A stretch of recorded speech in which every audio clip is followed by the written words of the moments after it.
Well,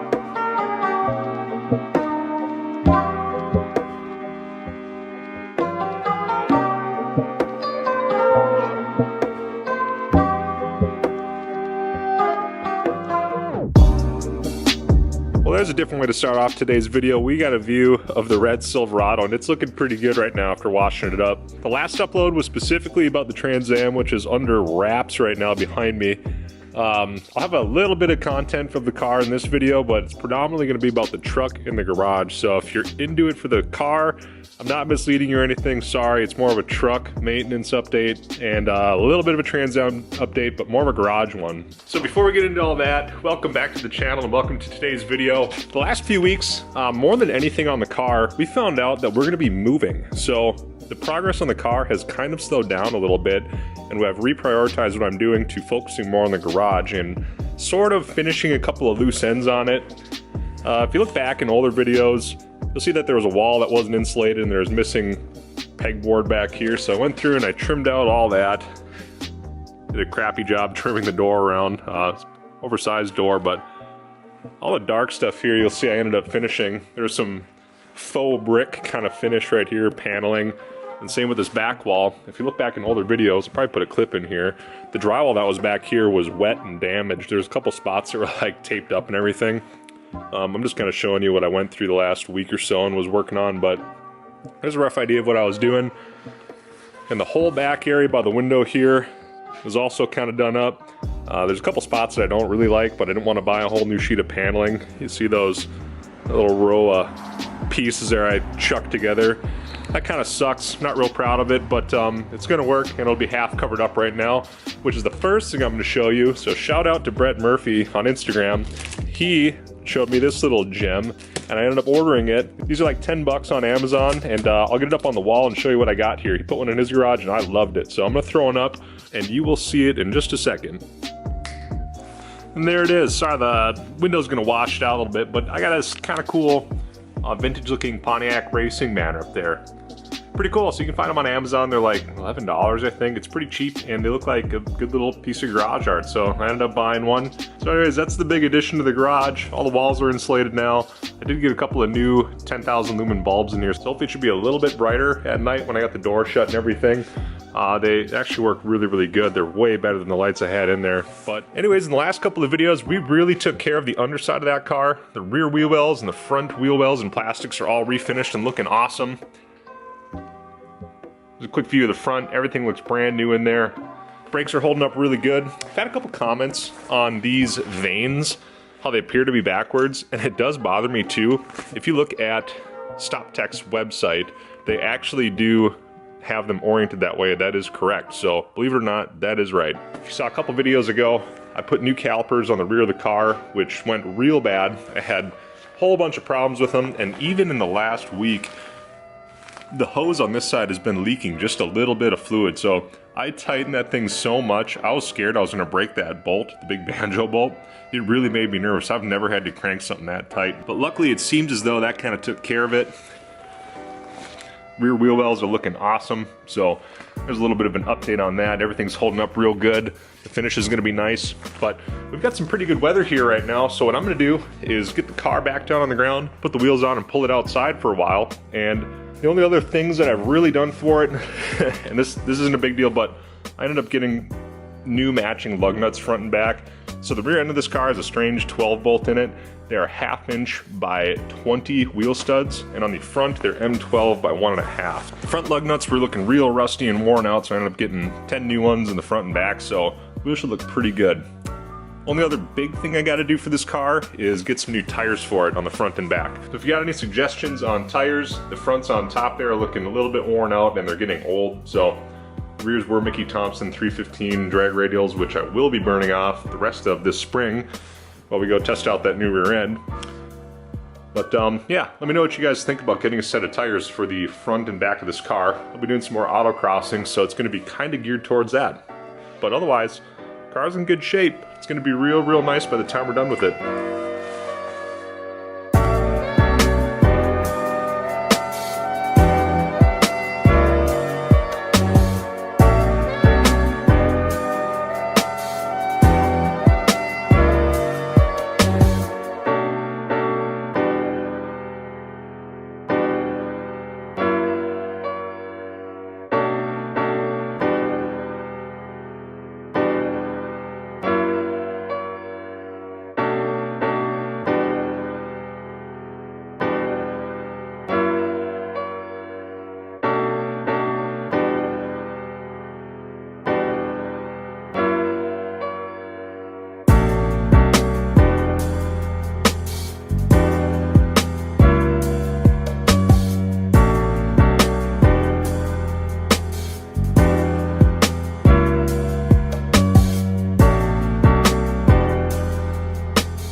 Rest in peace to my neighbors.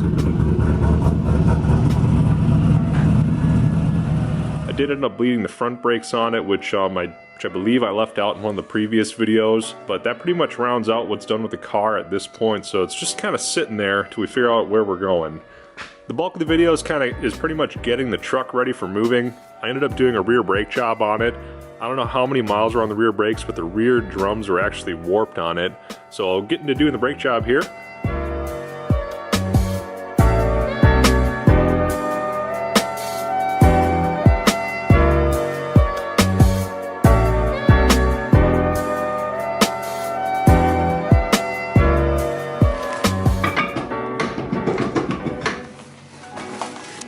Well, the rear vibration is probably coming from these what appear to be original drums. If not, they're really old for how crusty they are. Luckily it came right off, but the shoes on here are pretty much gone, as you can see, so this is going to be well worth the effort. So pro tip, if you're ever doing these drum brakes on any vehicles, do one side at a time so you can reference the opposite side if you do get a little bit unsure on how it goes back together, but otherwise they're pretty straightforward. So we're going to cut right through this and hopefully get it done pretty quick and then slip over to the other side.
Alright, so I pretty much have these things bedded in, and the brakes feel perfect now. So this is the first time I've actually had warped drum brakes, which is kind of strange. I never knew that that was a thing, but when I bought the truck, it shook real bad on braking, and I assumed the front rotors were warped, so I already changed those a couple videos ago, and it made no difference. So it had to have been the back brakes, and after doing a little research, that's exactly what it was.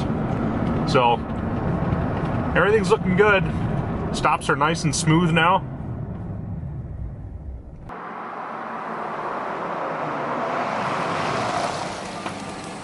I mean, you can't obviously tell in the video, but the pedal feel and everything is really good in person too, so I'd say I'm pretty happy with the results on it. So in the end, it went really, really well. I might replace the lug nuts. You can see they're getting a little bit worse for wear, and I don't want them to actually rust and start mushrooming apart, and I have to fight to get them off, and looking at doing wheel studs and things like that. So that's pretty much done for now. I did pull out a whole bunch of old wiring that I'm not going to be using from the bed of the truck up to the engine bay on it, and that'll take us to the next part of today's video, which is going to be doing these spark plugs and wires and cleaning the throttle body and mass airflow sensor. Alright, so I've got the tried and true NGK TR55 plugs here. You can run the same thing in your LS1 powered F-body, or probably the LT1 stuff as well, I would guess. It's a very popular spark plug. Super reliable, and they're $2 to $3 a piece. Out came a set of older NGK Iridium, maybe platinum tipped type plugs, but taking those out in exchange for these, I got a cheap set of Duralast spark plug wires too to replace the OEM AC Delco ones that were on there. So I'm going to go ahead and swap this stuff out, and I will be cleaning the throttle body and the mass airflow sensor as well. So truck should be running pretty good tomorrow. Might have a couple little leaks on it that I got to take a look at, but that's the bulk of the stuff I'm going to do tonight on it. And yeah, I'm just going to get right to it. Sorry I didn't take you guys along for that little slice of maintenance there. I got both sides done. It's really not much to see. You guys that have been around for the channel for a while know that this is normal maintenance on vehicles, so there's nothing to really talk about with this one. But I'm going to give the truck a quick start, make sure it's running good before I take it further apart and change more. So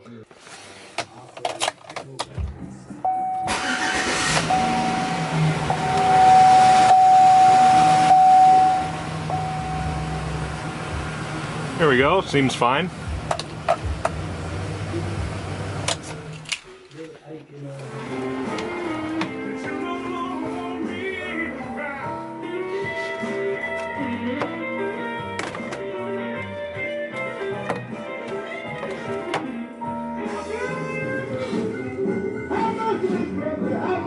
Might not be able to see it, but inside of there is oil streaking, like it's pooling in there. Good reason to have a catch can. It looks like there's a little puddle of it way in the back. There you go. Check that out. It's not wanting to focus. The throttle body's brighter, so I keep having to fool it. That's going to continue to happen. That's for the PCV routes, is to behind the throttle body. So we're just going to clean the seating surface here, so when it's actually shut, it's going to shut and not going to gain any more air in there than we otherwise should. So I definitely recommend cleaning your throttle bodies, and specifically where the throttle body blade sits, you know, where it's supposed to shut. I'd clean those on your vehicle for sure if you haven't been doing it. There we go.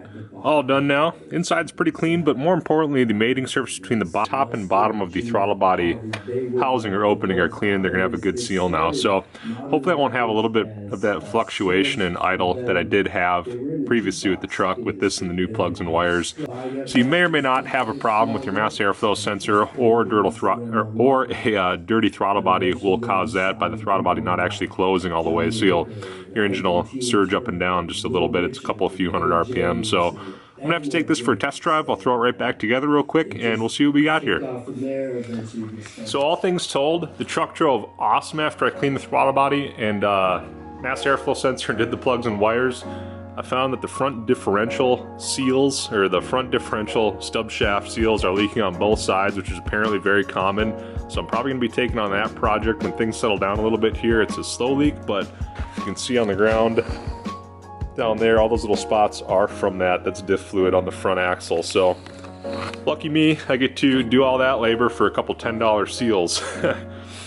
So you've also probably noticed that the Mustang is gone, and I don't recall if I mentioned in the last video, but the Ecoboost is sold too. I'm not sure what we're gonna do to replace it, or if I'm going to replace it in the very near future, because we do have this move coming up and I'm gonna need some capital to work with to buy another house. So unfortunately, looking for a Corvette is again put on the back burner. We do have some bigger fish to fry here with selling a couple houses where we currently live and shopping for one right now. So I'm gonna wait till that all settles down and see what we've got to work with, and maybe buy one this spring or summer. I don't really know yet. This is all developed pretty quick. But anyways, guys, stay tuned. I do have the cylinder heads and LS6 intake manifold that are still shelved. It's sort of going to become a running joke on the channel.